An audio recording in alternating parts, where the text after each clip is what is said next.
Voice my self doctor Kundan, तुम आपको पता ही होगा सबको। और आप लोग बहुत दिनों से फिजियोथेरेपी में काम भी कर रहे हैं, 2 साल 4 साल से काम भी कर रहे हैं। बहुत सारे मरीजों को आपने देखा भी होगा और हम भी 15-20 सालों से काम कर रहे हैं। और इस क्लिनिक में भी आपने बहुत सारे, हमारे पास जो डिफरेंट स्पोर्ट्स के पर्सन आते हैं उसको आपने ट्रीटमेंट किया भी है। और इस बात को देखा हुआ कि जो खेल के जो मरीज़ आते हैं और जो दूसरे जो मरीज़ आते हैं, दोनों का डिफरेंस आपने जरूर फील किया होगा। कुछ दिन पहले भी 2-3 इंटरनेशनल प्लेयर आए थे एथलेटिक्स के, उनको देखा होगा। और भी क्रिकेटर्स आते रहते हैं, उनको भी देखा होगा। और नॉर्मल जो पेशेंट आते हैं उसको भी देखा रहा होगा। दोनों के बीच का डिफ्रेंशिएशन को आप जरूर महसूस किए होंगे। तो हम ये बताना चाहते हैं कि क्या बेसिक्स, क्या स्पोर्ट्स में फिजियोथेरेपी की जरूरत पड़ जाती है। आखिर क्यों नहीं होम्योपैथिक दवाई दे करके, आयुर्वेदिक दवाई दे करके ही उसको चलाया जाए, एक फिजियोथेरेपिस्ट की क्यों जरूरत पड़ती है। ये सबसे इम्पॉर्टेंट बात है जो दिमाग में हमारे पास एक इन्फॉर्मेशन होना चाहिए कि आखिर फिजियोथेरेपिस्ट ही क्यों। तो फिजियोथेरेपी, फिजिकल एंड ट्रीटमेंट, जो भी ऐसा ट्रीटमेंट जिसमें कि फिजिकली हम ज़्यादा दें। तो जो सबसे जो इम्पॉर्टेंट है कि जितने भी वर्ल्ड के बड़े बड़े जो इंटरनेशनल मैचेज होते हैं उसमें डोपामिन्स का वो चक्कर होता है। दवाई कुछ होते हैं जो सर्टेन बैंड होते हैं कि कुछ खिलाड़ी दवाई ले लेते हैं अपनी ताकत को बढ़ाने के लिए, एनर्जी को बढ़ाने के लिए, और वो दवाई बैंड दवाई होते हैं, कुछ कफ सिरप होते हैं। तो इसलिए बेटर जो फिजियोथेरेपिस्ट होता है जो बिना दवाई दिए ही प्लेयर को या खिलाड़ी को ठीक करने की कोशिश करता है। तो इसमें किसी प्रकार का एक तो डर खत्म हो जाता है कि हमें दवाई लिया ही नहीं तो बैंड का कोई चक्कर ही नहीं है। तो सबसे बड़ी बात यह है कि विदाउट दवाई देते हैं तो आप सेफ और सेफ्टी होते हैं। दूसरा जो सबसे जो चैलेंज होता है कि आप जब किसी पेशेंट प्लेयर्स को आप जब ठीक करते हैं किसी प्रकार मेडिसिन दे करके या कुछ भी दे करके, कोई डॉक्टर्स करता है तो उस समय तो उसका पेन वगैरह सबसाइड हो जाता है, मगर अचानक फिर से वो डेवलप कर जाता है। मगर फिजियोथेरेपी यहाँ पे फिर क्या करता है, फिजियोथेरेपिस्ट का रोल होता है कि उस मरीज़ को या उस प्लेयर को, मतलब मरीज़ का मैं इसलिए कह रहा हूँ बार बार कि जो भी अभी बीमार हो गया, चाहे प्लेयर हो कोई भी हो, तो मतलब पेशेंट हो जाता है वो। तो हम उसको जब ठीक करते हैं और ठीक करके सबसे जो बड़ा चैलेंज होता है, आप यहाँ भी जो प्लेयर्स आए या पेशेंट आए देखा होगा कि उनको तुरंत ग्राउंड के लिए जाना होता है, जिसको आरटीपी करते हैं, return to the player to the ground. Player को रिटर्न करना होता है ग्राउंड के लिए। तो फिजियोथेरेपिस्ट का यहाँ जो चैलेंज होता है कि उसको कम से कम समय में, इतना टाइम नहीं होता है कि आप 1 साल 2 साल 6 महीना तक आप इलाज में लगे रहे। आपने देखा होगा यहाँ प्लेयर बोलते हैं नहीं हमें 3 दिन में ठीक करो जी, हमारा मैच है, हमारा ये है। तो हम कम से कम मिनिमम टाइम में उसको इंजरी को फाइंड आउट करना, उसको रूल्ड आउट करना और उसको फिर से ग्राउंड के लिए प्रिपेयर करना, ये काम फिजियोथेरेपिस्ट का जो सबसे बड़ा चैलेंज होता है, जो कि फिजिकली, मेंटली और साइकोलॉजिकली तीनों तरीके से। क्योंकि एक प्लेयर कॉम्पिटिटिव होता है, नेशनल इंटरनेशनल, करोड़ों रुपये उनके दांव पे लगे रहते हैं। तो यहाँ पे उसको साइकोलॉजिकली अपने आप में मोटिवेट करना कि नहीं आप ठीक हो सकते हैं। लिगामेंट इंजरी जो होता है, जो ग्रेटेस्ट चैलेंज है, जो सबसे बड़ा जो चैलेंज है स्पोर्ट्स में, वो है लिगामेंट इंजरी। आप लिगामेंट देखते हैं, ग्रॉइन देखते हैं, हैमस्ट्रिंग देखते हैं, रोटेटर कफ इंजरीज देखते हैं और साथ में लिगामेंट इंजरीज देखते हैं। तो लिगामेंट इंजरी सबसे बड़ा, चाहे नेशनल लेवल पे, इंटरनेशनल लेवल पे, क्योंकि एक ऐसा इंजरी है कि इसमें जो लिगामेंट का जो मतलब रिजनरेशन जो होता है, रिजनरेट मतलब कि फिर से दोबारा होना, वो बहुत स्लो प्रोसेस है। It's very slow, some time takes year in year.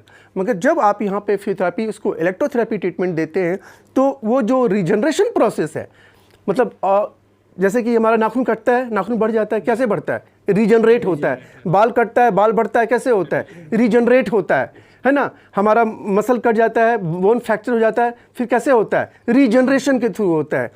मगर लिगामेंट में ये बुक रिसर्च है कि जो रीजनरेशन प्रोसेस है वो which is slow, very slow. तो यहाँ पे हीलिंग क्या होता है, बहुत टाइम लगा देता है। यदि आपको नी में लिगामेंट इंजरी हो गया, मेजर यदि एसीएल टीयर हो गया, पोस्टीरियर क्रूशिएट लिगामेंट टीयर हो गया या लैटरल क्रूशिएट लिगामेंट टीयर हो गया, तो उसको रीजनरेशन में बहुत टाइम लग जाएगा, उसको हीलिंग में बहुत टाइम लग जाएगा, और इतना टाइम तो प्लेयर के पास होता नहीं है। तो यहाँ फिजियोथेरेपी है, जो इलेक्ट्रोथेरेपी ट्रीटमेंट आप देते हैं, जैसे कि आप आईएफटी इस्तेमाल करते हैं, लेजर देते हैं, टेंस थेरेपी देते हैं, अल्ट्रासोनिक थेरेपी देते हैं और थेरेपी देते हैं। इससे रिसर्च में देखा गया है कि उसके रिजनरेशन को इंक्रीज कर देता है। ये मैं नहीं कह रहा हूँ, ये बुक बताता है कि जो लिगामेंट जिस चीज़ से बनता है, कोलेजन से बनता है और जो कई सारे प्रोटीनी सब्सटेंसेस उससे बनता है, तो उसको ये एक्सेलरेट करता है। तो जब एक्सीलरेशन होता है तो जो इंजूर्ड पार्ट होता है वो उसमें हीलिंग फास्ट होता है। तो डॉक्टर तो मेडिसिन देते हैं, उससे उसका पेन भी कम होता है, इन्फ्लेमेशन कम होता है, और हम साथ में उसको थोड़ा सा फिजियोथेरेपी देते हैं। तो अब दूसरा जो प्रॉब्लम होता है उसकी वीकनेस, यदि नी में के लिगामेंट फट गया, टूट गया, तो क्या होगा, उसका क्वाड्रिसेप्स मसल वीक हो गया।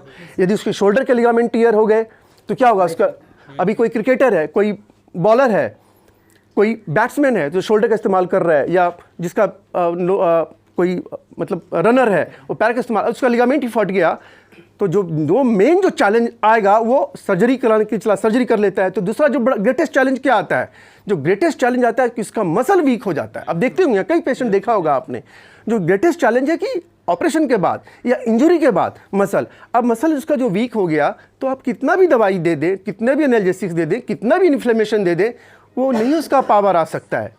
वो पावर आने के लिए फिर से फिजियोथेरापिस्ट की जरूरत पड़ती है, क्योंकि फिजियोथेरापिस्ट ही है जो उसके मसल के पावर, उसके इंड्योरेंस, उसकी मोबिलिटी और उसकी फ्लेक्सिबिलिटी सब पे काम करता है। मेडिसिन नहीं कर सकता है। यदि आपको शोल्डर लॉक हो गया, शोल्डर टियरिंग हो गया, तो ये रेंज ऑफ मोशन दवाई नहीं ला सकता है। दवाई खा के पेन जरूर कम होगा, उसका रेंज ऑफ मोशन कौन लाएगा? उसका इंड्योरेंस, बॉलर है या बास्केटबॉल है या एथलेटिशियन है या बैडमिंटन खेलता है, तो जिस ताकत से वो जंपिंग करेगा या बॉलिंग करेगा, वो पावर कौन लाएगा? ये फिजियोथेरापिस्ट लाता है।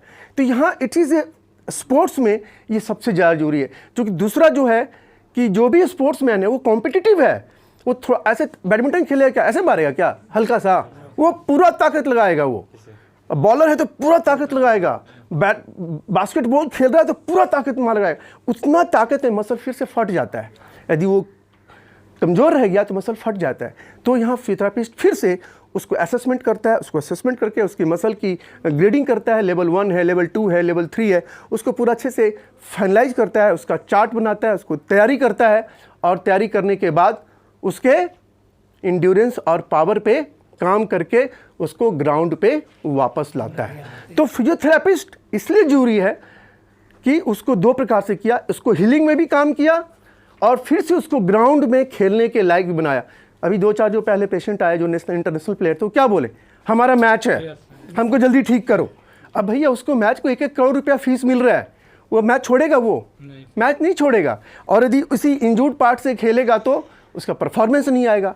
तो फिजियोथेरेपिस्ट इनडायरेक्ट रूप से उसके परफॉर्मेंस के लिए भी रिस्पॉन्सिबल है, क्योंकि आप फिट करेंगे उसका परफॉर्मेंस अच्छा रहेगा।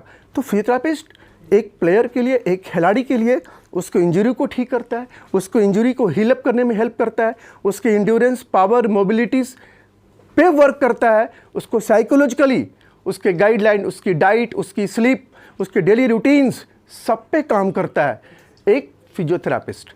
उसको फिजिकली, मेंटली, सोशली, साइकोलॉजिकली पे काम करके उसको ग्राउंड के लिए लायक आता है, और उसकी जैसा पहले परफॉर्मेंस था उस परफॉर्मेंस के फिर से काबिल बनाने में हेल्प करता है।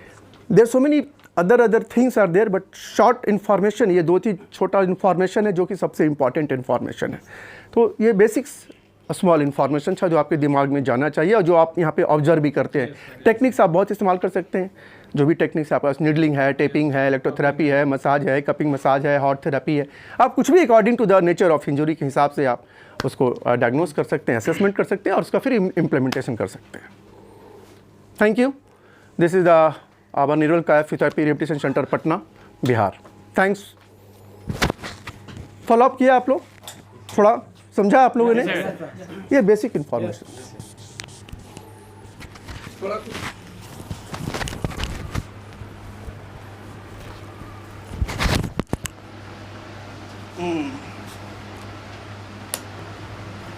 में जितने मसल हैं सबका इम्पोर्टेंट, सब मसल इम्पॉर्टेंट है, छोटा मसल हो या बड़ा मसल हो, सभी का मसल का अपना अपना रोल है अपना। मगर जनरली आप जो भी मेजर स्पोर्ट्स होता है उसमें lower limbs and this upper limb का ज़्यादा इस्तेमाल होता है। मैं ये नहीं कह रहा हूँ कि इसका बाकी का सबका इस्तेमाल होता है।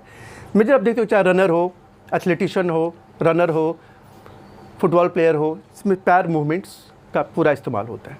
वो पैर movement major muscles, calf muscle and quadriceps and hamstrings, ये 3 मेजर मसल है। ऐसे सर मसल्स, जॉइंट मसल हैं, क्वाड्रिसेप्स, हैमस्ट्रिंग एंड काफ। आप प्लेयर यहाँ आते होंगे, देखते भी होंगे, ज़्यादातर 80% यही कंप्लेन करते हैं, बाकी 20% में रेस्ट ऑफ डिसऑर्डर है। क्वाड्रिसेप्स 4 मसल्स, है ना, और हैमस्ट्रिंग में इधर 3 मसल्स, इधर काफ मसल। चूँकि सबसे हमारा बॉडी वेट कौन बियर करता है? क्वाड्रिसेप्स। फ्रैक्चर हो गया, पोस्ट फ्रैक्चर हो गया, सर्जरी हो गया, स्प्रेन हो जाए, स्ट्रेन हो जाए, ट्रॉमा हो जाए, ट्विस्टिंग हो जाए, लिगामेंट टियर हो जाए, अब ये मसल कहाँ इंसर्ट होता है आकर के? नी पे। यहाँ भी फ्रैक्चर होगा, यहाँ भी ट्विस्टिंग होगा, यहाँ पे भी कोई एक्सीडेंट होगा, अल्टीमेटली क्या होगा? उसका काफ मसल और या सॉरी क्वाड्रिसेप्स मसल्स में प्रॉब्लम आएगी, क्योंकि इसका जो इंसर्शन कहाँ हो रहा है? बेस ये है, मगर इसका बेस ही पुल हो गया, टूट गया, ऑपरेशन हो गया, ट्विस्टिंग हो गया यहाँ पे। तो हमें हमेशा ये सब अनुभव की चीज़ें, एक्सपीरियंसेस की चीज़ें। तो जैसे आपको जैसा कुछ महसूस हो तो आपने सारा मॉडलिटी दे दिया, इलेक्ट्रोथेरेपी दे दिया, मगर आपने rehab training according to the condition, नहीं कि हमने जो बता दिया वो सारा कुछ एक ही दिन इम्प्लीमेंट कर देना है। प्रोसेस भाई है सबका, process. Physiotherapy is the process. पहला वीक क्या होगा, दूसरा वीक क्या होगा, तीसरा वीक क्या होगा, चौथा वीक क्या होगा, ऐसे आप प्रोसेसिंग करेंगे। आप देखते होंगे गाइडलाइन देते हैं ना, एक्सरसाइज नहीं करना है अभी, अब एक्सरसाइज करना है, अभी कम करना है, अब ज़्यादा करना है, अभी नहीं, ये प्रोसेसिंग स्टेप में है। तो आपको ध्यान देना है कि सारा मॉडल दे दिया, पेन कम कर दिया, सब कुछ हो गया, एम्बुलेंसी हो गया, अब हमें उसका रिहैब देना है। तो रिहैब पहले आप मैनुअली भी देंगे। मैनुअली आपको पता है कि जिसमें पहले स्टार्ट करते हैं स्टैटिक क्वाड्रिसेप्स एक्सरसाइज से, जिसमें सिंपल सबसे जो क्वाइट इंपॉर्टेंट है, प्रेस करते हैं, प्रेस करो, प्रेस करेंगे, होल्ड करेंगे, छोड़ेंगे, है ना, ऐसे रिपीटेशन करेंगे, बीच में फिर करेंगे। सिंपल है, हमारे पास कुछ भी नहीं है तो हमारा हाथ तो है ही है, आप मुट्ठी का इस्तेमाल करेंगे, प्रेस करेंगे दोनों साइड से, पेशेंट प्रेस कर रहा है, छोड़िए। हम रिहैब ट्रेनिंग बाद में क्वाड्रिसेप्स स्ट्रेंथनिंग के लिए कर रहे हैं। उसी प्रकार से फिर लेग रेजिंग के लिए भी कर सकते हैं। नीचे थोड़ा सा प्रेशर डालेंगे, अप मोड़ना विदाउट बेंडिंग, अप, ठीक है ना, होल्ड इट एंड डाउन। तो ये क्या कर रहे हैं हम इसमें? स्ट्रेंथ डेवलप कर रहे हैं ताकि बॉडी का वेट जो है ये होल्ड करे। अदरवाइज ये वीक रहा तो लिंपिंग शुरू हो जाता है। पेशेंट का क्या होता है, बॉडी वेट इधर जाता है, इधर जाता है। तो ये इक्वल स्ट्रेंथनिंग करना है, और जो अच्छा वाला पैर है उसको जरूर असेस करना है। इधर ज़्यादा स्ट्रेंथनिंग कर दिया, उधर कम रह गया, तो इसीलिए कहा जाता है कि अच्छा वाला पैर का असेसमेंट ही बहुत जरूरी है। क्योंकि जब भी डैमेज लेग होगा उसका असेसमेंट हमेशा कंपेयर होता है अदर लेग से। तो जब भी किसी को आप देखें तो दोनों पैर को देखें, यानी कि आप खराब पैर पे ऑब्जर्व किए, इसी पे किए जा रहे हैं, इसी को इतना मजबूत कर दिया कि वही कमजोर हो गया, तो मालूम चला पेशेंट इधर ठीक हुआ, अब उधर से लिम्प करना शुरू कर दिया। तो इसको असेसमेंट करते हैं।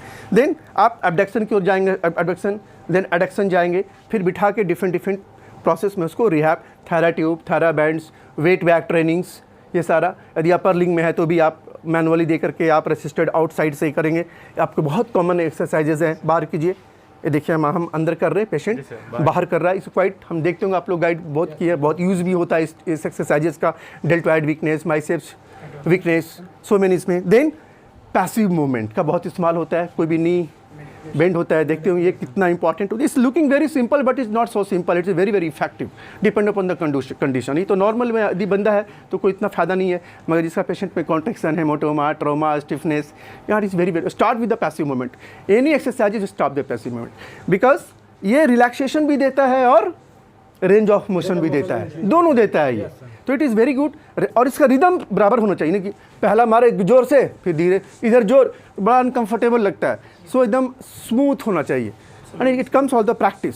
जितना प्रैक्टिस करेंगे, देखिए इतना हम रिदम में कर रहे हैं, देख रहे हैं ना, हम इधर उधर भी देख रहे हैं, फिर भी ये रिदम में जा रहा है। तो ये मूवमेंट देंगे, और जैसा प्लेयर का प्रॉब्लम रहेगा वैसे आप उसको एक्सरसाइज ट्रेनिंग देंगे, ठीक है। So thank you.